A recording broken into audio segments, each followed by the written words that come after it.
gas, things looking crazy, a storm on the horizon, the pressure is low, gotta get moving, put on a show.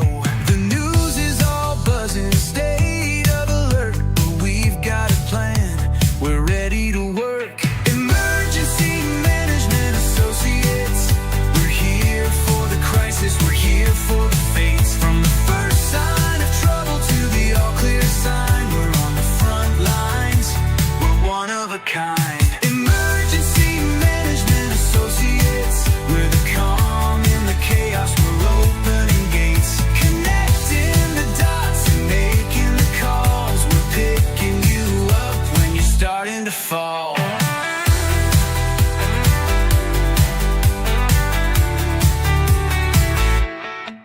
See a little fire or a rising flood, we're a well-oiled machine, we're running in the mud. From the city hall meetings to the rescue teams, turning worst case scenarios into hopeful dreams. We're training the people, we're stocking the gear, we're the team you can count on when trouble is near. Emergency Management Associates, we're here for the crisis, we're here for the fates. From the first sign of trouble to the all clear sign, we're on the front lines, we're one of a kind. Emergency Management Associates, we're the calm in the chaos, we're opening gates, connecting the dots and making the calls, we're picking you up when you're starting to fall. It's more than a job, it's a calling, you see, prepared for the present and what's yet to be. Every second counts, we're ready to react for our communities, we're making an impact.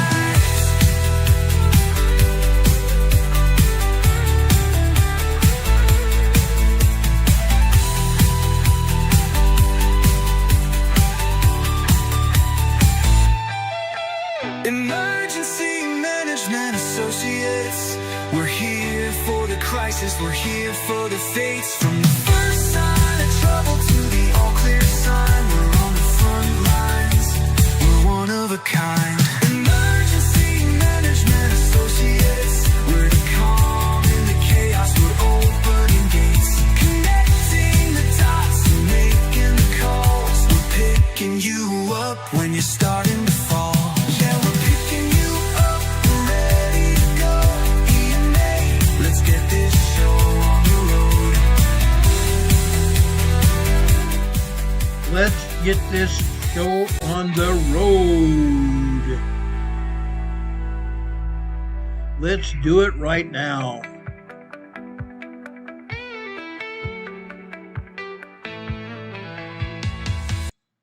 Let's get it done, guys.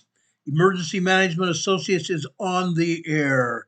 We want to welcome everybody here to our program tonight. Guys, this is a program I wish I didn't even have to talk about. This is a topic that I wish I didn't ever have to talk about, but right now I believe we need to talk about it. Okay? This is going to be different than we've ever had here on this air. I'm hoping you guys will, one, pay close attention to everything I'm going to say, and please stick around for the entire program. If you don't stick around for the entire program, you're not going to get anything out of it. And this is an emergency broadcast. This is an emergency broadcast. Everybody here has someone that will and may be affected by what is going on. Okay? I want to make that very clear. Again, this is not a broadcast that I would have done even 6 years ago. I haven't even planned on it. Okay? Yes, I've thought about what would happen when an emergency happened and I had to come on the air. This is one of those nights. Okay? This is one of those broadcasts. Before I get started, please stay for the entire broadcast. Also, if you give us a thumbs up, we'd greatly appreciate it to let YouTube know that this program is something that needs to be paid attention to. This program is important.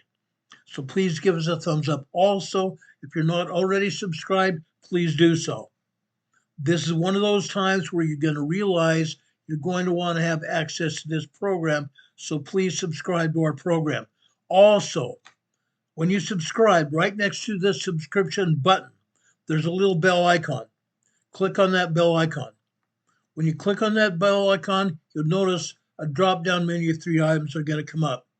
Click on the word ALL. That should get you subscribed and also notified whenever we come on the program. We come on the program anytime between 4 and 5 p.m. Eastern Time, Monday through Friday. If anything happens at night or anything happens early in the morning, we will come on the air to tell you about it as soon as the information becomes available. That's the second most important thing. Be prepared for emergency broadcast almost at any case, but at any time. Okay, that's number one. Number two, okay, actually number three, I should say. There have been a lot of solar flares. There have been some M-class flares. M-class flares are medium-sized solar flares. M5 class flares have hit the Earth already. You're going to notice impacts on your television and radio communications. You may see little fuzz going on in the background of your TV programs. That's because of a solar flare that has hit the Earth. Okay, it's interrupting broadcasting. It's also interrupting ham radio. It's also interrupting police and fire department communications. They're going to have a lot of static on their air. Be aware of that, okay? Ham radio, police, fire, and paramedic communications. Those are the primarily high-frequency radio communications that are involved here. Now, second, or third, or fourth, whatever it is, please pay attention, okay? This involves all people that may or may not even go to church. Tonight's broadcast is a plea for peace and safety for Christians around the world. Everyone, no matter where you live, no matter what church you belong to or need to be aware of, people in your church are missionaries throughout the world. They serve on their missions throughout the world. You may know somebody that's serving in a different country. This pertains to those people, and you need to also put out the good word for what's going on. Okay? You need to spread this message far and wide. Okay? Please spread this message far and wide. Talk to your families. Talk to your extended family members. Talk to your neighbors. Talk to your friends and tell them about what this message is entailing. Spread this message far and wide. Also talk with the people you associate with on social media about what we're going to talk to you about tonight. Talk to the people you work with. Spread this message far and wide. Everybody needs to know about it. Everybody. Okay? No matter what church you belong to, no matter whether you're in another country or not, please pay attention to what we're going to talk about tonight. This one is important. This one is very important. Also, those solar flares that we just got through talking about, they're going to cause earthquakes. They may have already caused some earthquakes, but I believe we're going to have much more than just large 5.0, 5.5, even up to 5.9 earthquakes. I think it's going to be much larger than that. So be paying attention for earthquakes coming in. Okay? Now, be aware of your safety. Be aware of your safety. Be aware of everything going on around you. Okay? For the safety of those you love, or maybe someone that you may know that is at risk. President Trump last week talked about this. Everyone thinks that if we don't know about it, it won't happen here. President Trump gave these people a warning that the United States will not allow this kind of barbarism to continue. It cannot continue. It will not continue in our world today. President Trump also put our War Department, our Defense Department, our sailors, our Army men, our Marine Corps, our Coast Guard, everybody on notice. We are going to go into these other countries and stop this barbarism. Now, I'm here to tell you, it is happening. It's happening literally around the world. And the very chance that it could happen here in the United States is imminent. This is imminent, guys. Okay? Please know that. Earlier this year, there was a major earthquake in Myanmar, in a country that used to be called Burma. We talked about that earthquake. Before that earthquake hit, millions around the world did not even know where Myanmar or Burma was. Didn't know. Myanmar was under siege and still is, as we speak. Anti-government forces have been attacking government forces and citizens in that country. It was not even known about until that earthquake, until countries around the world sent supplies to the people that had gotten hurt, injured, or needed food or anything else to help them. Countries sent supplies. Emergency groups such as the Red Cross also sent supplies.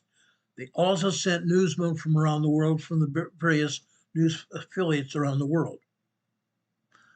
When that happened, those newsmen couldn't get in because of the civil war that was going on.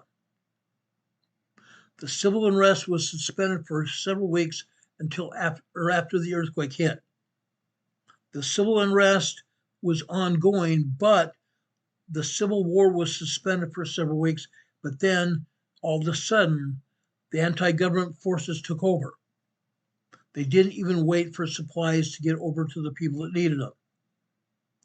They continued to fight against the citizens.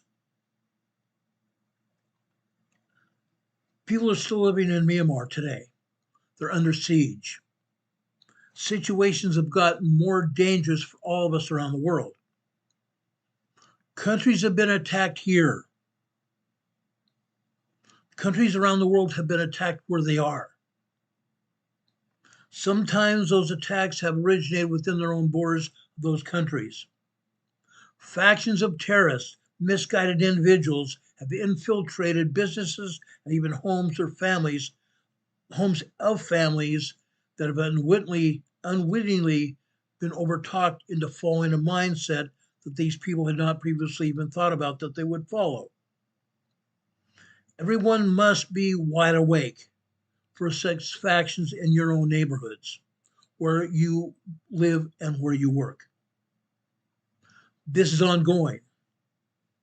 This is going on even in westernized countries and major cities where we presently live.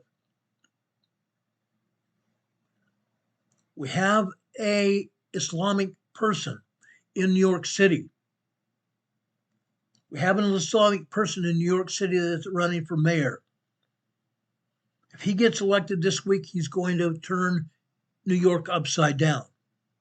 He's already authorized Islamic patrols going out, acting as cops. If people don't fly their way, they get arrested. Yes, Islamic police, basically. Islamic police. Now, this man, Mandami, he has said that he's going to unfund the police. He's going to defund the police. He's going to turn New York upside down. Now he's denying it.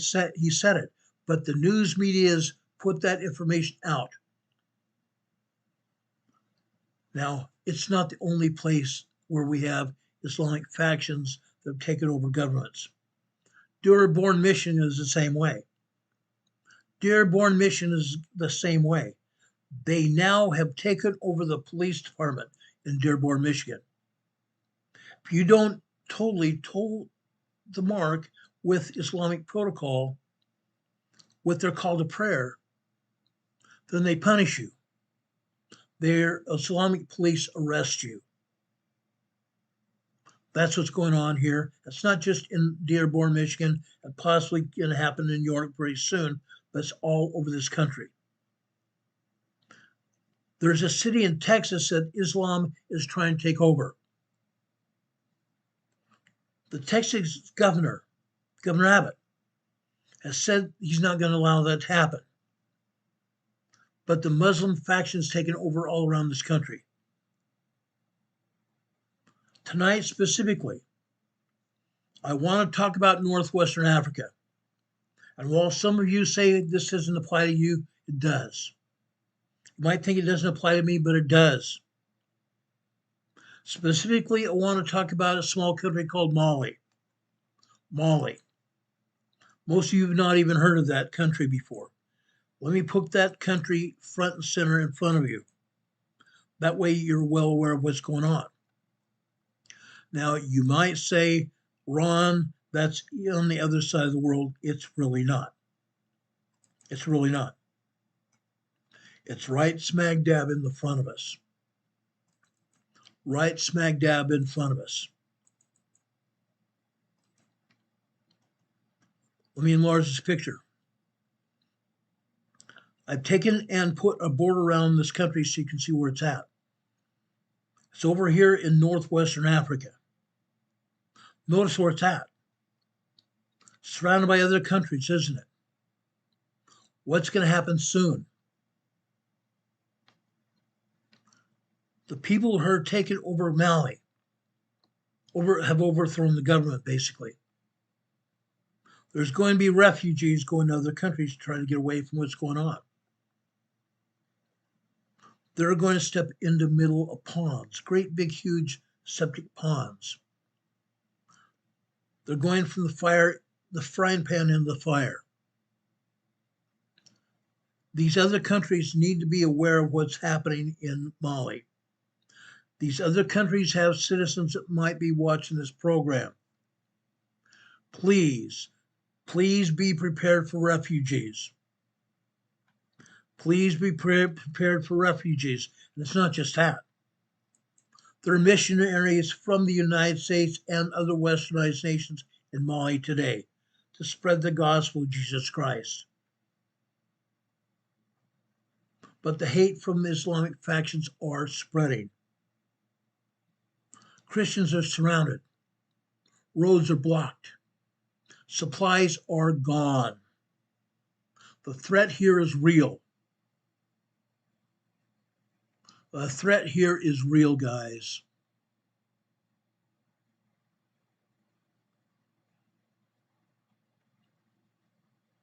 The threat level in Mali is severe red. Threat level red. And this could change at a moment's notice and get even worse. Other neighboring countries could also be threatened imminently. Credible and active threats are present against Christians, missionaries, and Western organizations in Mali. Al-Qaeda-linked forces under Jama at-Nusrat. Jama, Jama hyphen ATA Nusrat, Nusart, Islam, wal Musliman.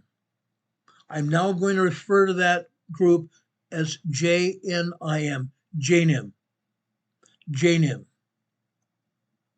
These forces of Islam have surrounded Bamako, the capital of Mali, and they're conducting systematic blockades. They are conducting systematic blockades designed to collapse the Malian government. The environment is assessed as imminent threat.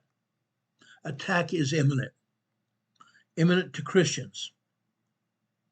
The primary hostile forces operating in Mali are JNIM, Islamic Maghreb affiliate.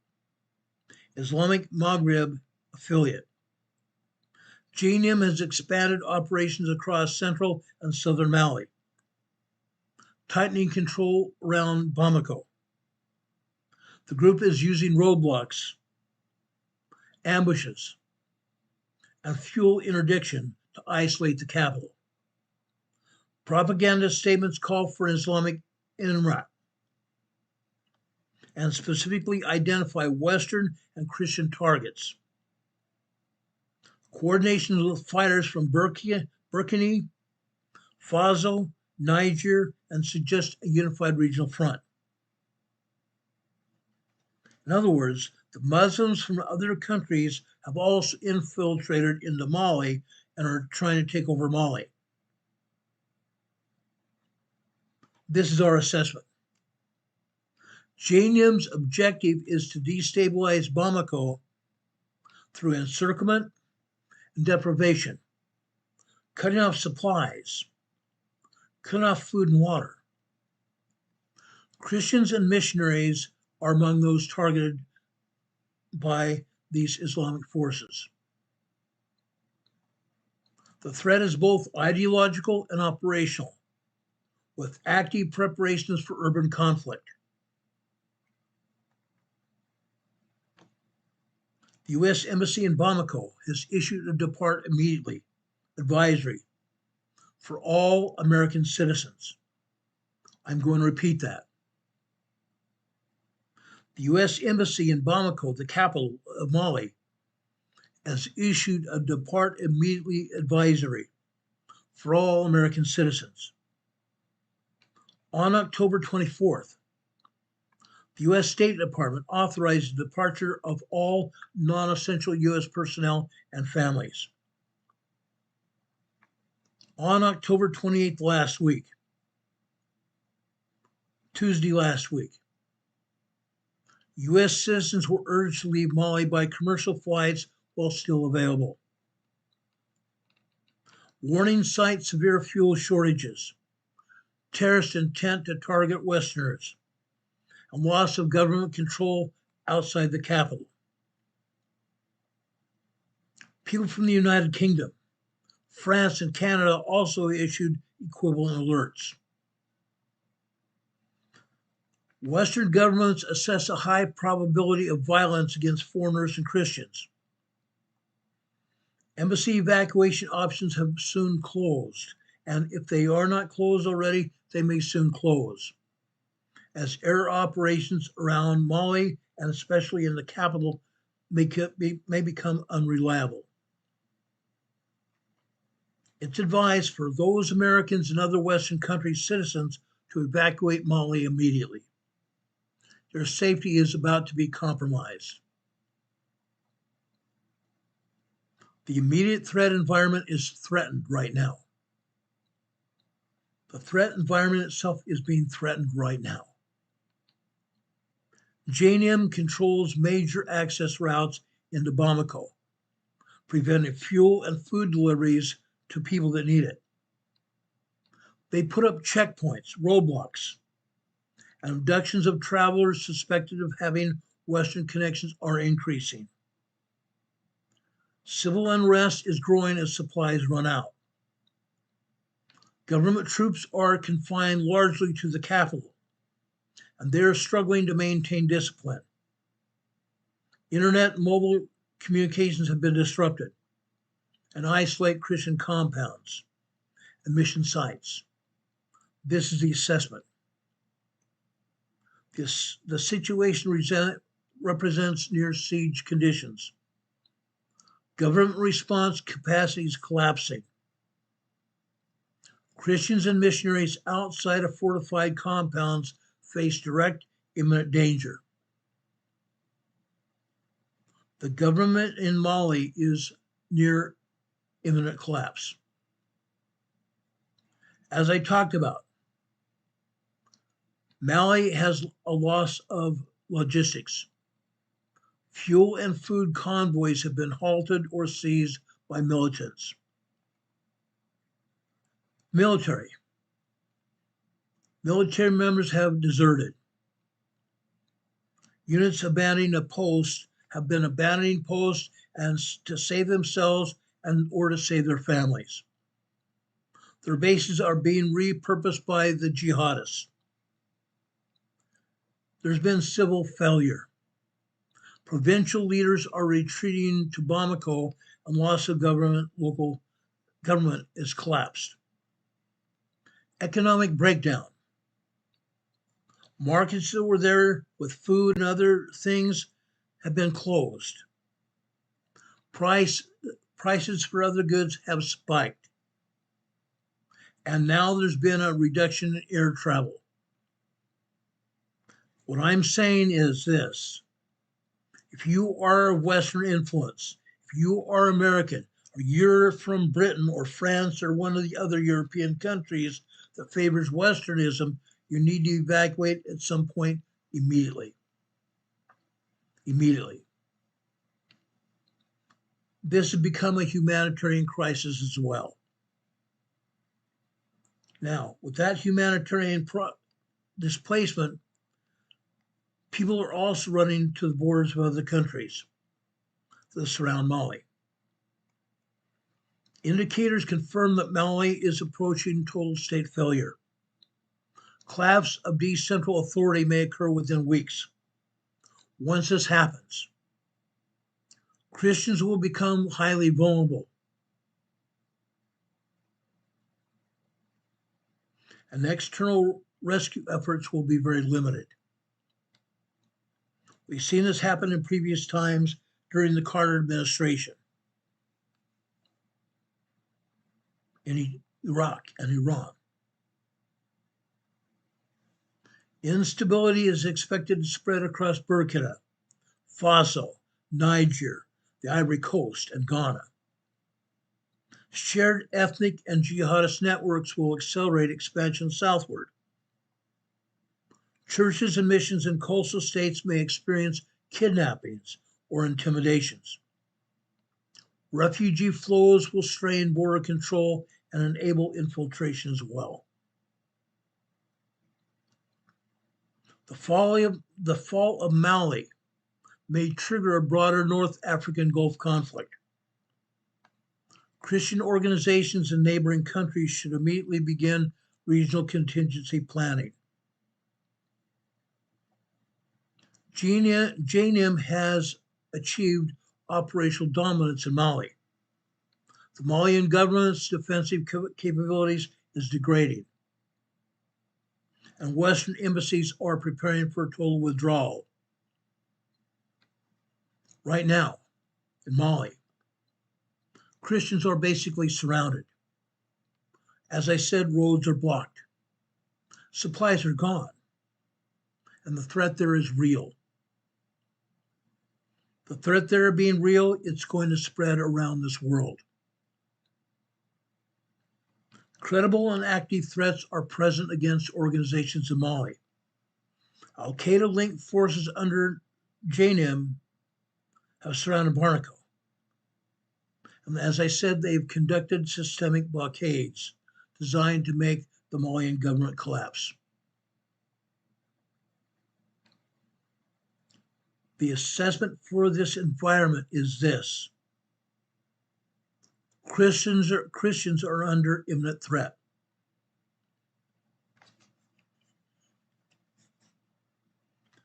As I said, JNIM has expanded operations across southern and central Mali. They tightened the controls around Bamako. They've used roadblocks, they've used ambushes, and fuel interdictions to isolate the capital and other people. They've issued propaganda statements calling for a total Islamic emirate. They are specifically identifying Western Christian targets.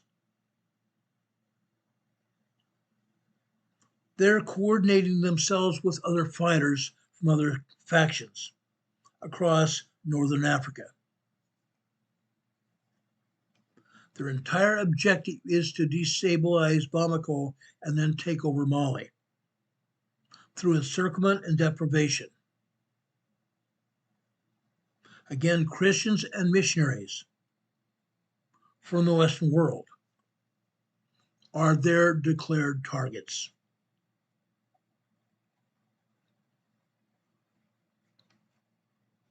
The United States Embassy, the British Embassy, and the French Embassy have issued a depart immediately advisory for all citizens.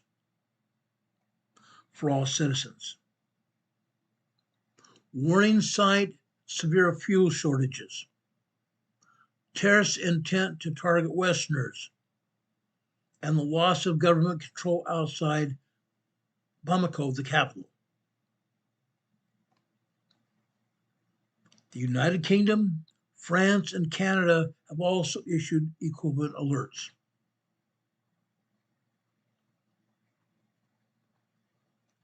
Western governments have assessed a high probability of violence against foreigners and Christians. Evacuations are imminent, and those embassies may close within minutes to hours. There's an immediate threat environment here. J&M controls all major access roads around the capital.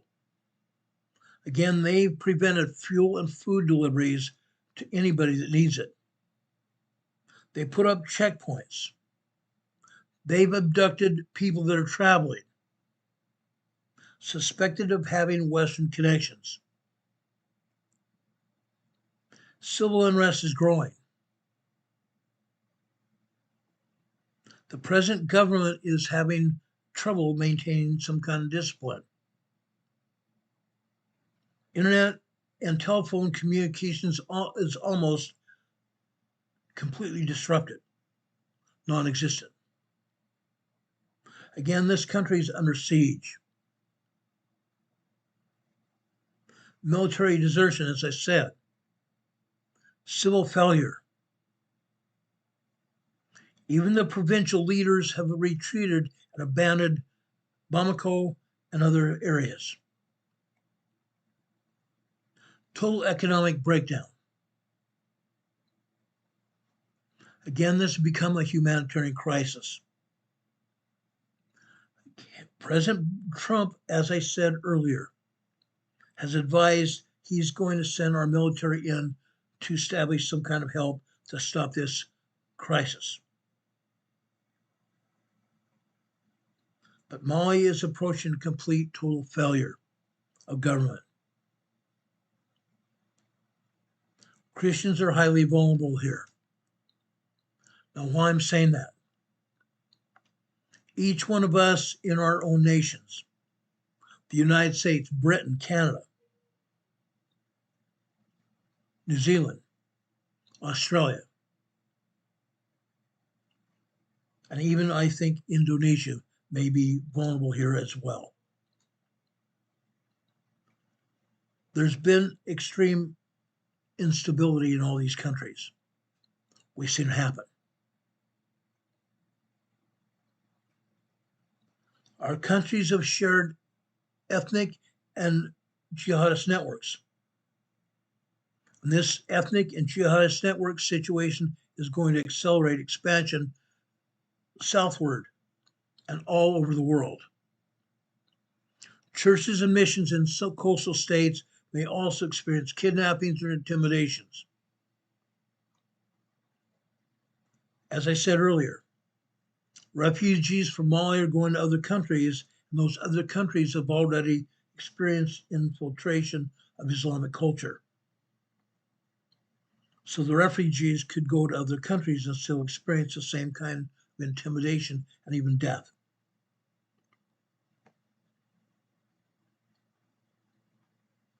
What needs to happen? Each and every one of us, wherever we live, need to be aware of what's going on. Arnold Smith says, checking in, emergency broadcast concerning who? I am saying concerning everybody. Christians around the world especially.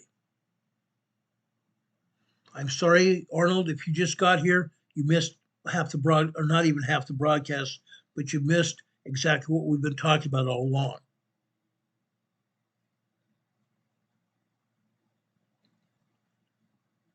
Malian's government defensive capability has degraded. Western embassies are preparing for a total withdrawal in Mali and even from surrounding countries there in northwestern Africa. My recommendations are this. Okay? No, I'm not military. I've worked around military most of my life.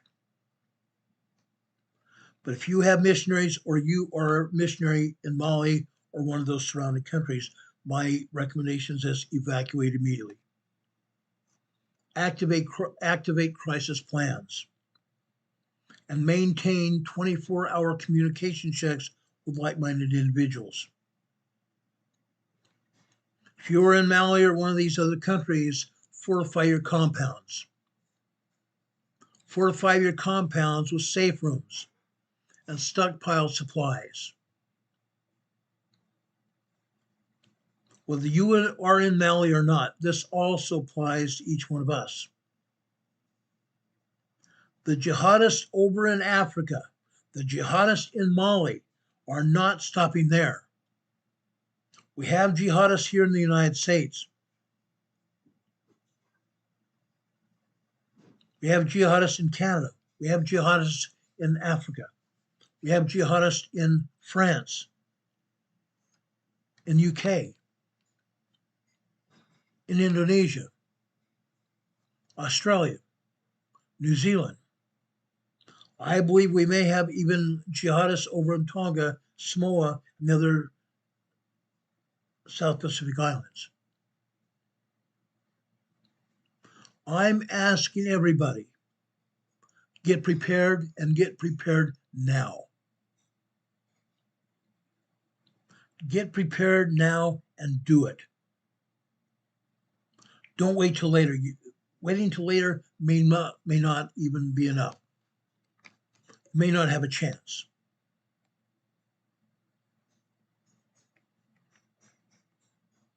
Now, I know most of you wouldn't be able to do this, but if you have the possibility of satellite phones, use them.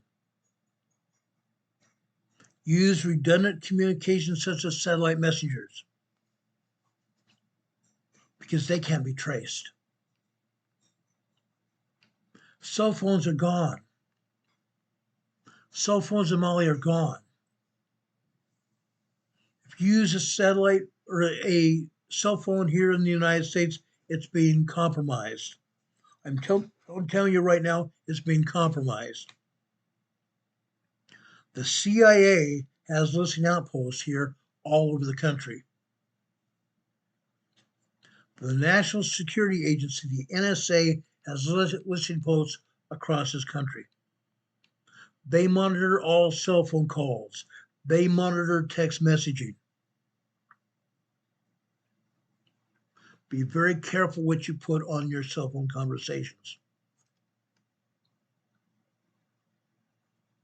Okay? Be very careful.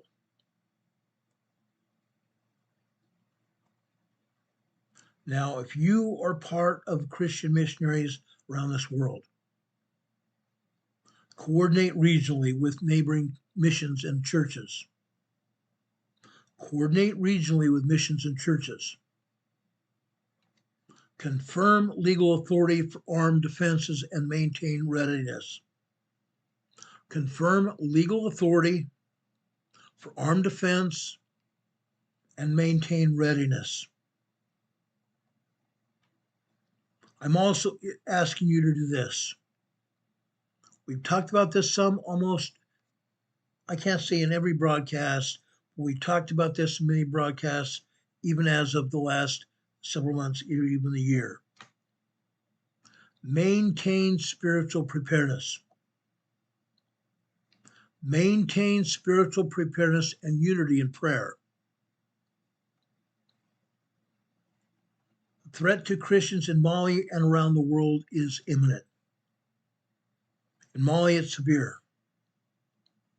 Evacuation of Christians in Mali is the safest option.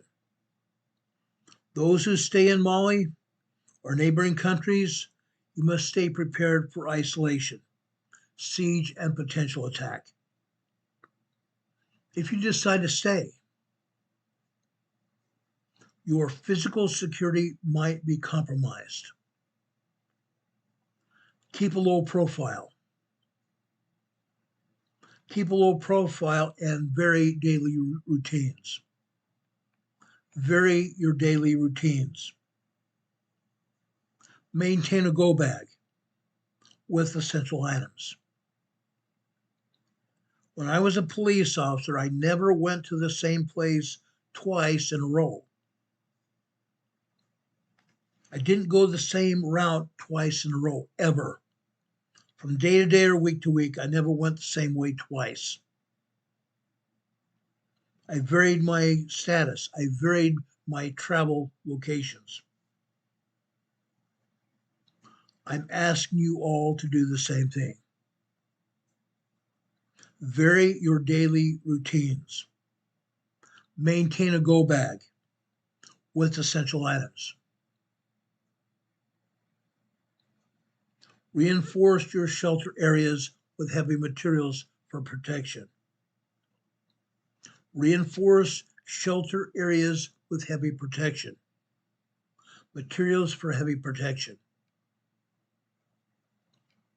Improvised defense. Use only lawful defensive tools where firearms are prohibited. Use lawful defensive tools where firearms are prohibited. Don't get yourself in trouble more than you already are.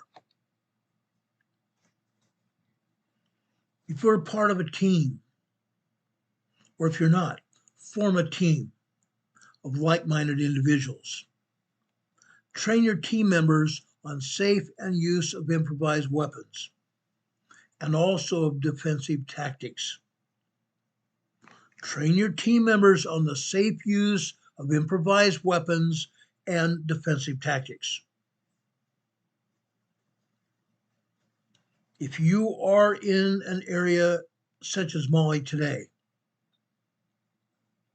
remaining in Mali or one of these places that is very much going to be under siege requires a clarity of calling and full reliance on God. Preparation is not faithlessness. I'm going to say that again. Preparation is not faithlessness, but obedience through stewardship. Obedience through stewardship. If you have a safe house, make sure it's truly safe. Make your home a fortress. Make your home a fortress, and make sure you maintain a safe room. Maintain a complete safe room. Excuse me. We talk about safe houses. Some place you can go where you will not be bothered. When I've talked to groups about safe houses, I usually talk to them about safe houses for their children to go to in case they're being followed or in case someone tries to abduct them. Go to a safe house where you can be truly safe, where there's other people like minds as yours are that can help protect each other. When we talk about safe houses, establish at least 2 other fallback locations with food, water, and communications access.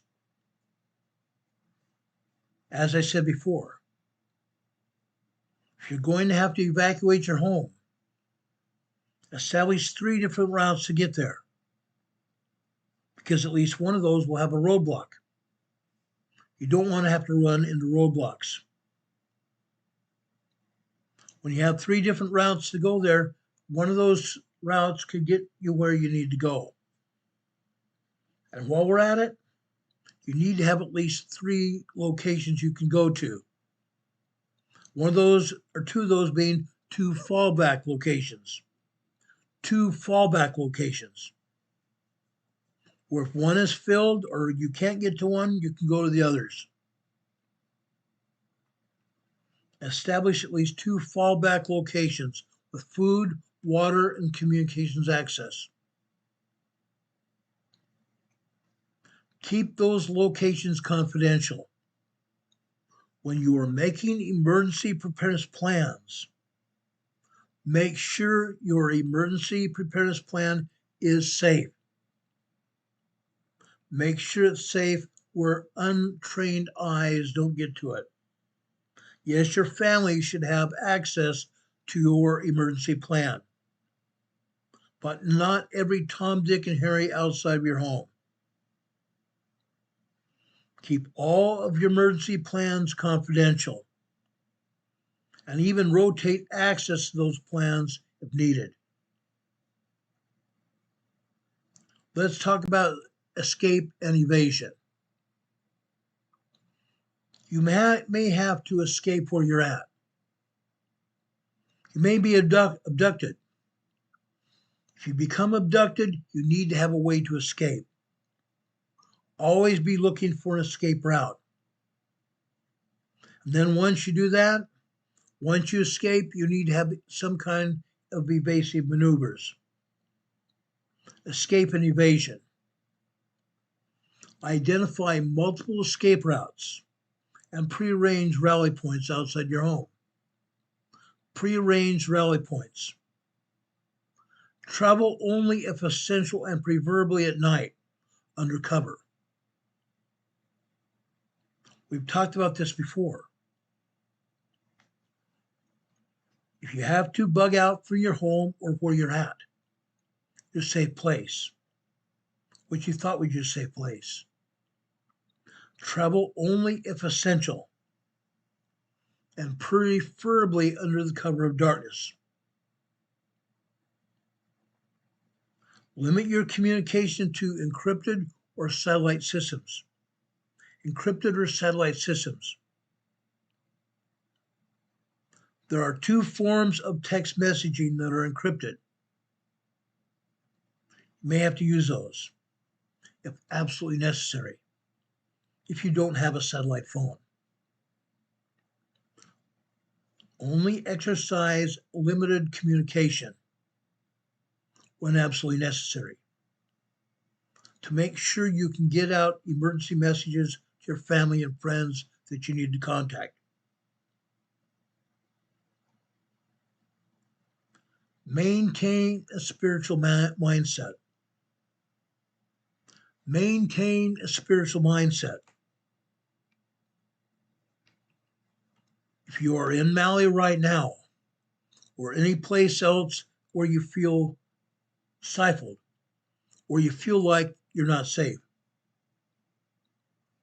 remaining in those places requires clarity of calling and full reliance on God. Preparation is faithlessness. Preparation is faithlessness, but it's not faithful. Actually, it's not faithlessness, but it's complete obedience through stewardship. Complete obedience through stewardship. Obedience to the laws and commandments of God. Remember that. Your very survival will depend on it. Your very survival is going to depend on it. I promise you that. You need to do whatever it takes to be safe. You need to depend on your own stewardship of God. Your life is going to depend on it.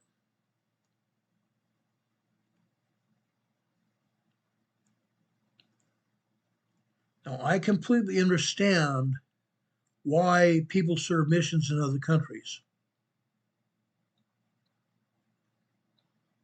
In Mark 16, verse 15, a command from Jesus to all of his disciples, instructing them to go into all the world and preach the gospel to all the world. Yes, we have missionaries all over the world. That's one reason we're talking about this right now.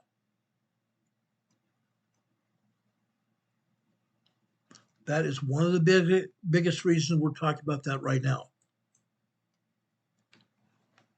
Because we have people in Mali and other countries such as that that are under siege, literally. If you intend to worship, Kathy Bayana says, why is Mali, Africa on a map? We're talking about this, Kathy. Please pay attention to what we're saying. You may have to go back in this program and re-listen to it, re-watch it. If you were in Mali or other countries where you're being able to worship may be under a threat, you may also have to worship and have early warning and protection. If you worship with other people, you're going to have to tell those people, somehow get out to the people messages to provide early warning and protection during the worship or prayer service. Early warning and protection during prayers or worship services. For those of you who are in protection, those of you who are in protection mode, to protect your congregations, position yourselves 100 to 300 yards from the meeting location, depending on the terrain. Use natural concealment. Maintain constant observation of roads and approaches. Communicate through radios and agreed visual signals. Visual signals. As a police officer, my partners and I put together a signal method where we could communicate without voice. Visual concealment and signals. Use natural concealment. Use a barrier between yourself and anybody that could possibly harm you or harm others. Maintain constant observation of roads and approaches. Communicate through radios or agreed visual signals. Then, when you can, replace observers every 30 to 45 minutes. That way, they're not visually maintaining observations over a specific area too long, where they might become complacent. Change out your observation people every 30 to 45 minutes. Now, when you're thinking about security of your congregations, you need to form an outer ring of security. You need to form an outer ring of security. An inner ring and an outer ring of security. The outer ring would be your primary way of protection for your congregation and yourselves. You don't want Mr. Bad Guy. You don't want the terrorist. You don't want the jihadist to get through the outer ring of protection. Because the inner ring of protection is the last resort. The inner perimeter is managed by armed and trained personnel. Make sure your inner perimeter is managed by armed and trained personnel.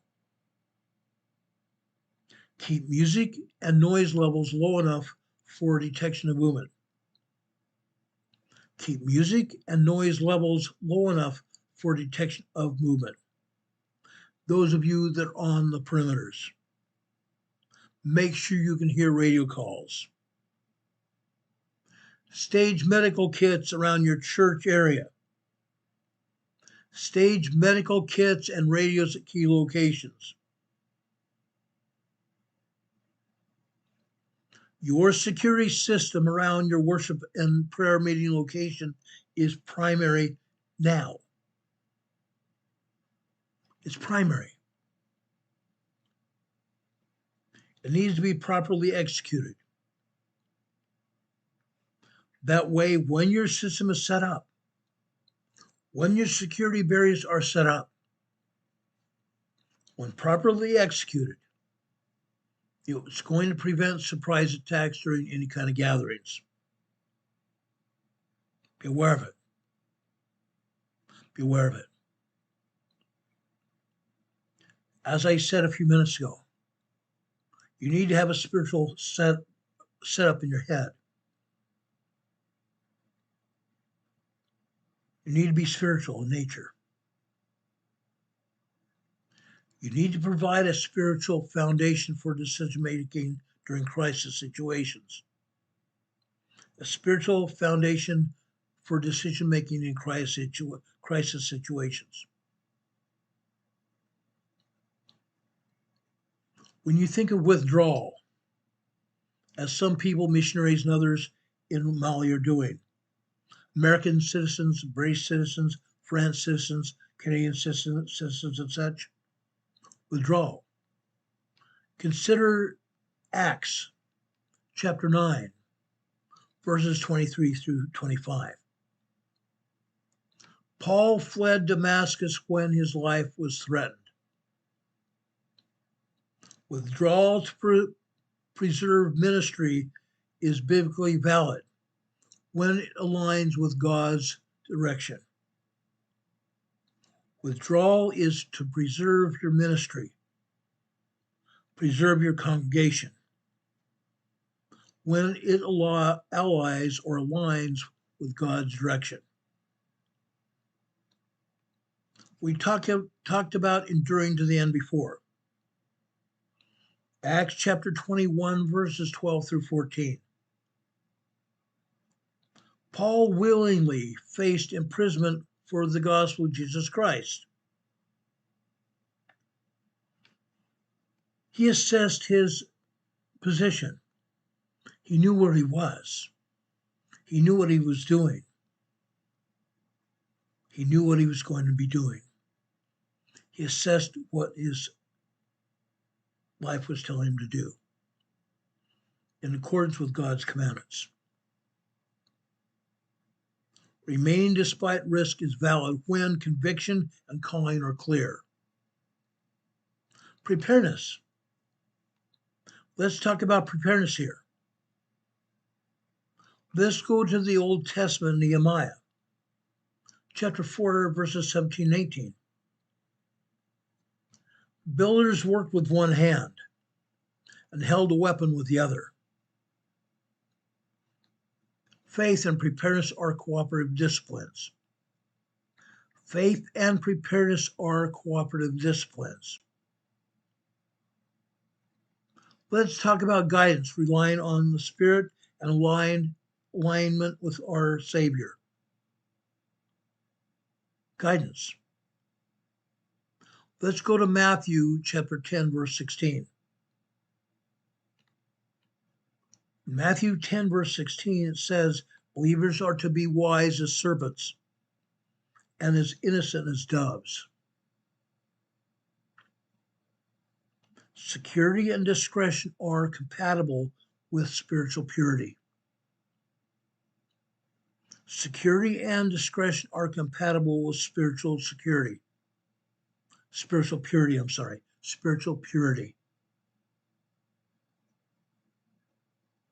We've talked about resilience.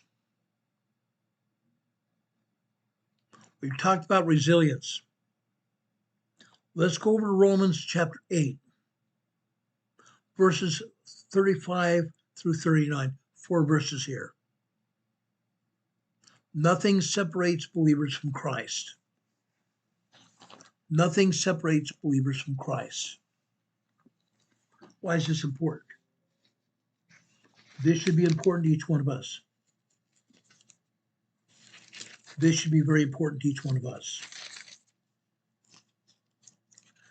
Nothing separates believers from Christ. I'm going to read this scripture to you.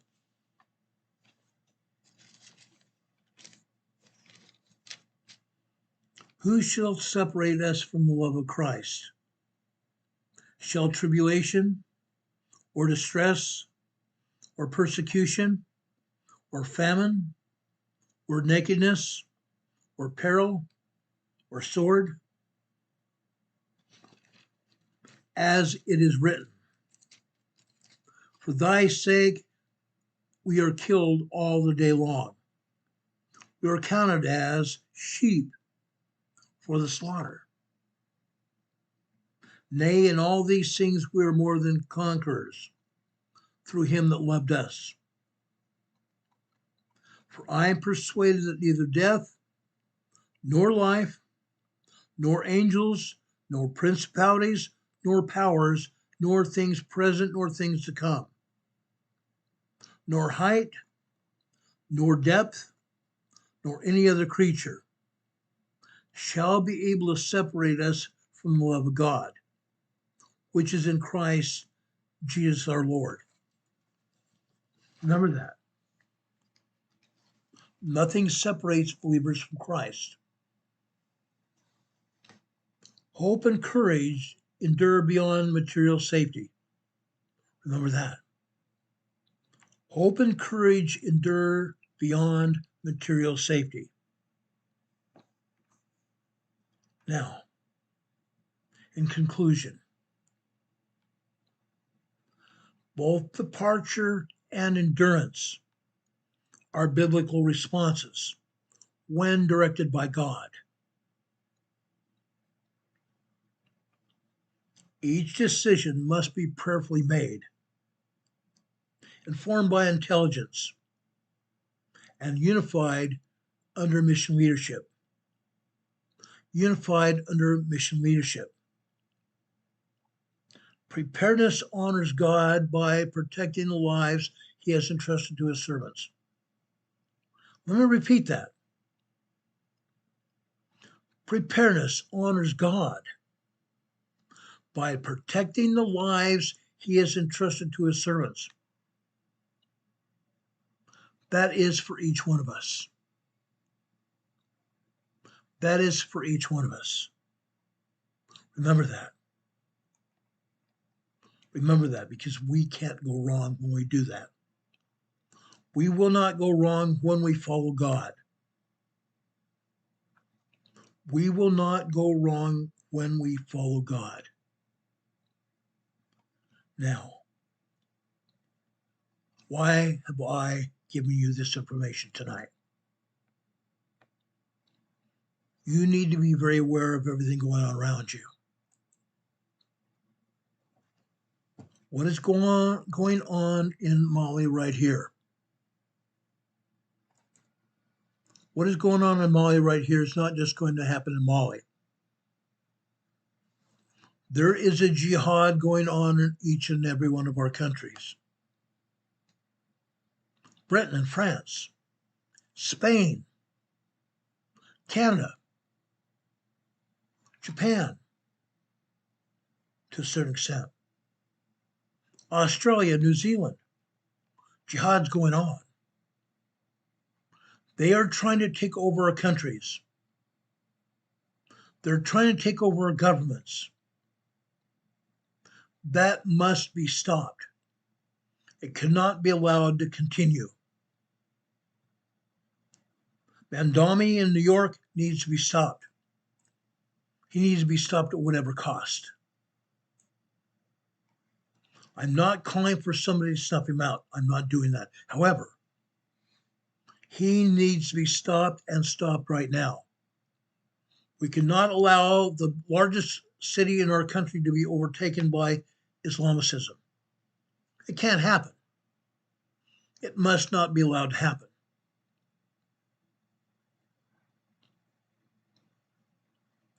Don Patoga's here in our chat. He's posing several questions here. Are you truly prepared? What do you stand for? What do each of us stand for?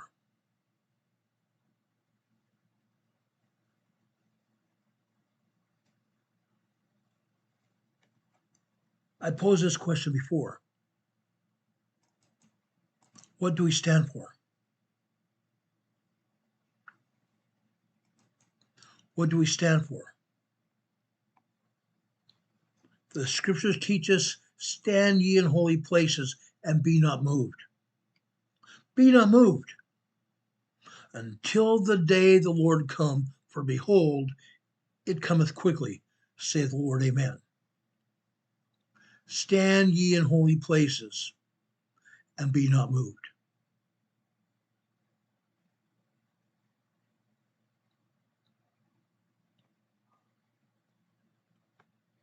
I've talked a lot about preparedness before.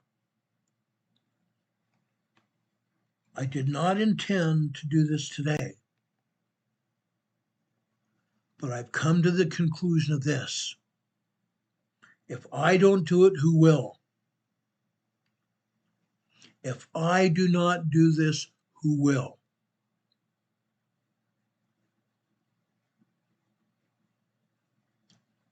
I don't want to put anybody's lives in danger here.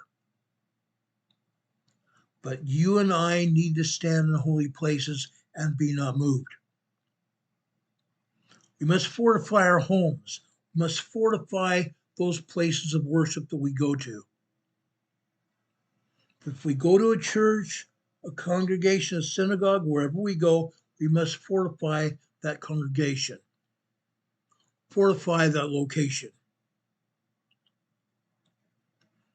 If you are a former police officer, you're a security officer presently, or you're ex-police or ex-security, form a security team at your place of worship. Do it. Do it. Do it immediately. We've seen what's happened during the last 2 months. Churches have been attacked. Worshippers, children have been killed. Innocent children and people have been killed. We cannot allow this to happen any longer. We cannot allow this to happen any longer. My friend Don says, pillars of preparedness: prayer, provisions. We've been talking about that, provisions. People, surround ourselves with people that are like-minded. Protection and productivity. Protection and productivity. Those things are going to save us. Those things are going to save us. I promise you.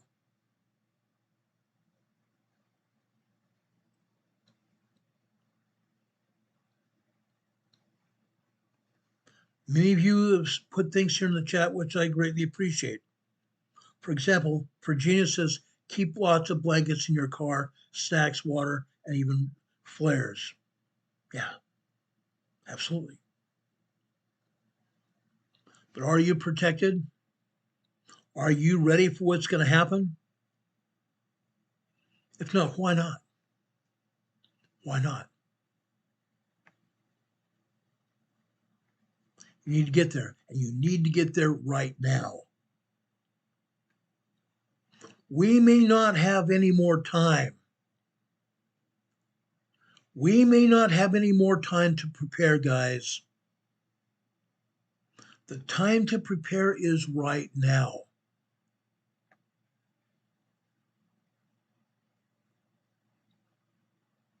The time to prepare is immediately, if not sooner. Every one of us needs to make a commitment, as Don says here in the chat. We need to make a commitment and do our best. Then God will include us in the rest. When we are prepared, when we are doing our best, when we show God that we are ready, God will make sure everything else falls in place. Obedience to the commandments of God. Obedience to the commandments of God qualify us for the work. Then, faith, hope, charity, and love qualify us for the work. Faith, hope, humility, charity, and love. Let's do that. Let's do that. Get it done. Get her done. Now, I've talked about this a lot. I talk about it almost every week. In closing, we've talked about the 10 virgins that went to the wedding feast. 5 virgins had plenty of oil. 5 of the virgins had plenty of oil. 5 others didn't have their lamps filled with oil. They asked the virgins who had plenty of oil to share oil with them. Sadly, that never happened. Because as the virgins explained to the people that did not have oil in their lamps, sorry, we share ours, we're not going to have enough. So the foolish virgin went out to obtain oil for the lamps. Meanwhile, when the other 5 virgins had knocked on the door, Jesus came to the door, didn't he? And he opened the door and let those that were prepared in. What happened to the other 5? When they came back to the door and knocked, sorry, the door had closed. They were too late. Being prepared means being prepared. If you don't get your preparedness up to date, if you don't do it now, it's going to be too late.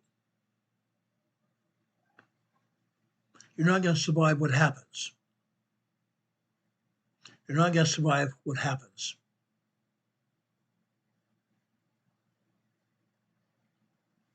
Ken Zoe, 9856, getting tough out there.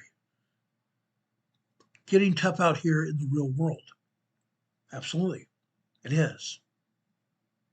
And things are only going to get worse. Again, I'm going to ask a simple question. Are you prepared? Are you prepared?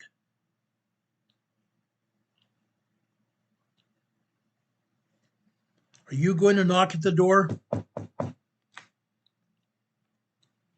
if Christ answers the door and asks, are you prepared? And allows you to come into the wedding feast.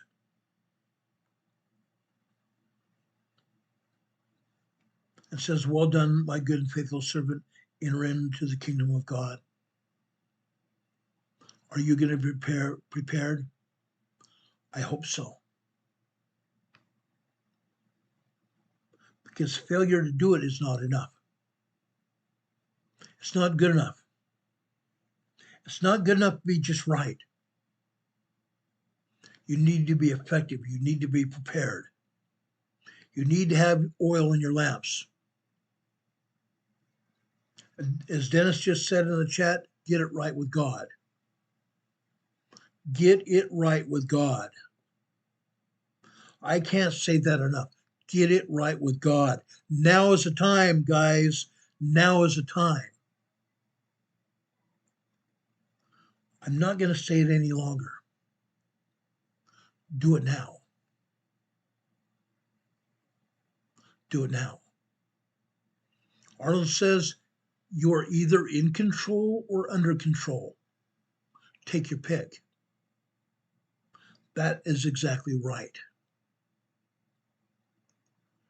That is exactly right. If you are in control of yourself, then you're going to be prepared, or you're going to be under someone else's control. And I don't want that to happen. I would not wish that on my worst enemy. Yet we see our worst enemy in our society today. We have our worst enemies in our society today. That's getting worse. Get prepared. Think for yourself, or others will think for you. Think for yourself, or others will think for you. You'll be taken over.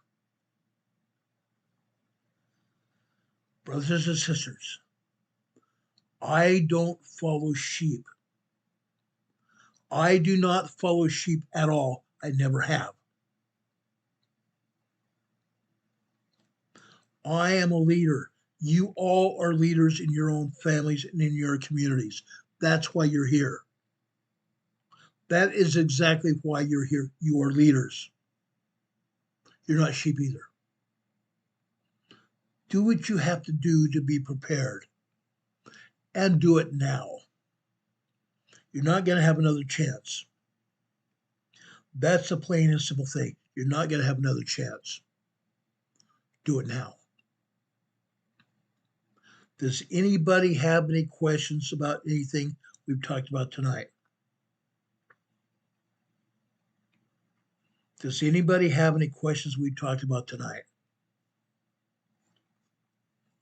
Yes, we normally talk about earthquakes. We normally talk about other disasters that are happening, but this affects us right now. What we've talked about tonight is affecting us right now. That's why we're here. We're putting everybody on notice. You need to be prepared, and you need to be prepared right now. Save yourselves. Watch everything going on around you. Watch everything going on around you. Don't take your eyes off of anything. Fear does not stop death. It stops life. Worrying doesn't take away tomorrow's troubles. It takes away from today's peace. Don said it just a few minutes ago, and I'm saying it again. I said this many times during the last 6.5 years. Be proactively planned and prepared. Exercise logic over emotion. Do it and get it done. Get her done. Get her done now. Brothers and sisters, I'm going back to Romans right now, the last verse here.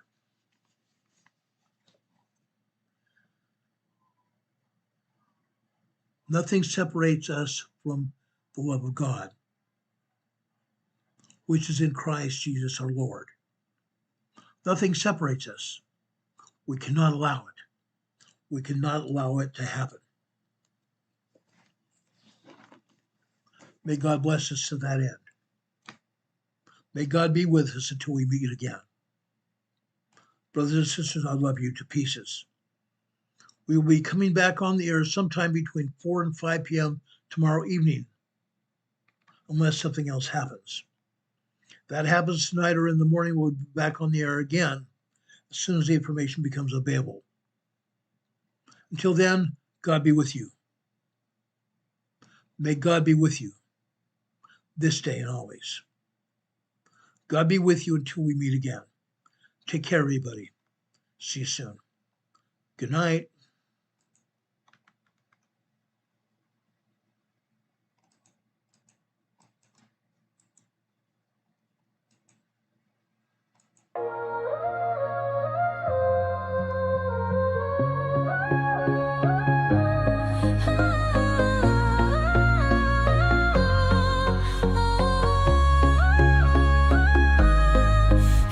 Emergency Management Associates, we're dedicated and true, bringing you the essential knowledge, helping you see things through. From disaster preparedness to navigating recovery's embrace,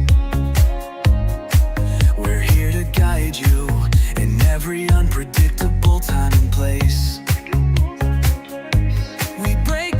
Complex, make it easy to grasp and absorb, sharing strategies for safety, the vital lessons you can't afford to hoard. So thank you for watching, and thank you so much for your sub. You're a key part of our growing family, a member of our knowledge club. With every like, every share, and every comment you send our way, our critical message spreads further, helping more people every single day. Together we're stronger and more prepared. That's the truth.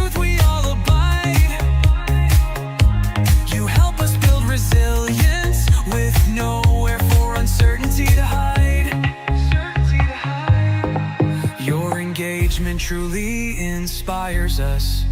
Your feedback acts as a guiding light, helping us continually grow and making our channel's future bright. We're always learning, always striving to be better. Bring you the most up-to-date information, no matter the weather. Emergency Management Associates is here for you now and forever, it's true. Keep watching, keep learning.